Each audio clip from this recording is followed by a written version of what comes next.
Hi everyone, welcome back to Melissa's Kitchen Table. Today I'm going to be making a mozzarella dip for you. I'm going to be using that homemade mozzarella I did the other day. I'll leave a link in the description bar down below for it. Now for that, I took half of that ball of mozzarella, and this is for 2 people, so if you're serving more you could do the whole or however much you want. I cut it into maybe 1/2 inch squares like that, and then I'm just going to use a little dish to cook it in because we're going to bake this.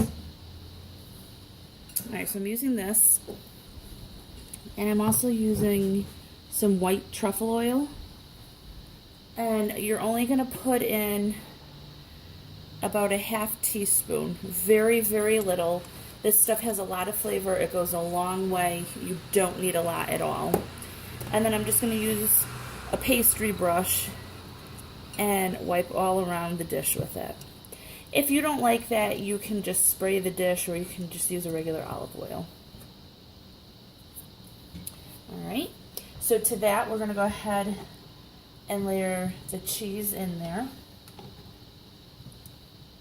Just like that.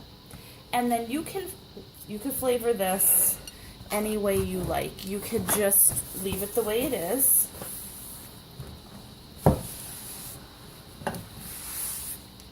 But what we're going to do is, I have a small jalapeno pepper from my sister's garden.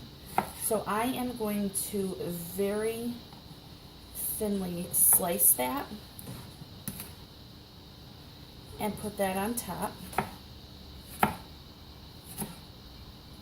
You can mince it, or you can also use red pepper flakes. Okay, so I'm just going to use a couple of rings. I don't know how hot these are going to be, so we'll see. So I'm just going to put that on top. Maybe I'll do a couple more. If you want, you can take the seeds out. There's a lot on the end here. I'm not going to use all those seeds. So you just go around and it smells spicy, so we'll see. Alright, I'll go ahead and put those on top too. I'll put more on one side, and my husband could have that. Okay, then we're going to go ahead and put garlic on top.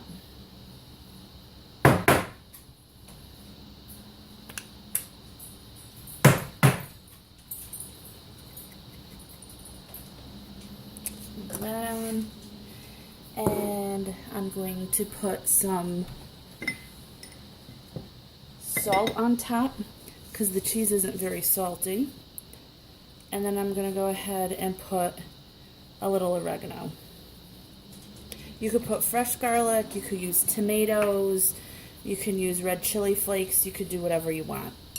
Now this is going to go into a 425 oven, and it'll probably take maybe 15-20 minutes. I'm also going to do some bread for dipping, and I'll show you how to do that. Okay, so for the bread, I'm just using a multigrain baguette. They did have the like a white baguette, but it was a lot longer, and we don't really eat too much bread, so I don't want to keep it in the house if I don't have to. So I purchased the smaller one, but you can just use an Italian loaf or a French loaf, whichever you prefer. And then I'm just going to cut them into small pieces.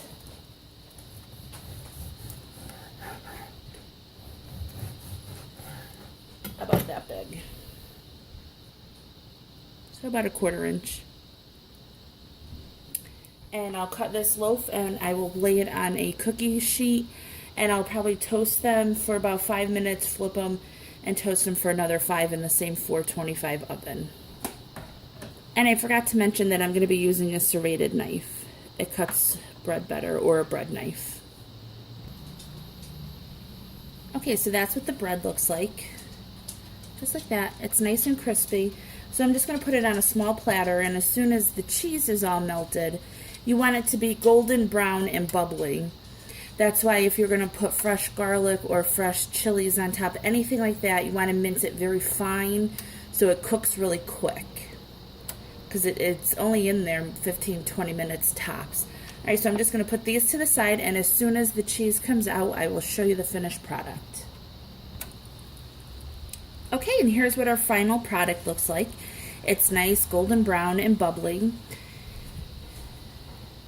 And then all you're going to do is take a toast and dip in like that.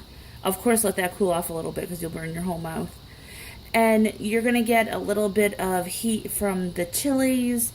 You'll get a little bit of the flavor from the white truffle oil. You could pour a little sauce on this and make it like a Parmesan type thing. Also, if you want to keep this warm, if it's done too soon and you want to keep it warm for a little bit, you could just put your oven on as low as it can go, and it'll keep it nice and warm until you're ready to eat it.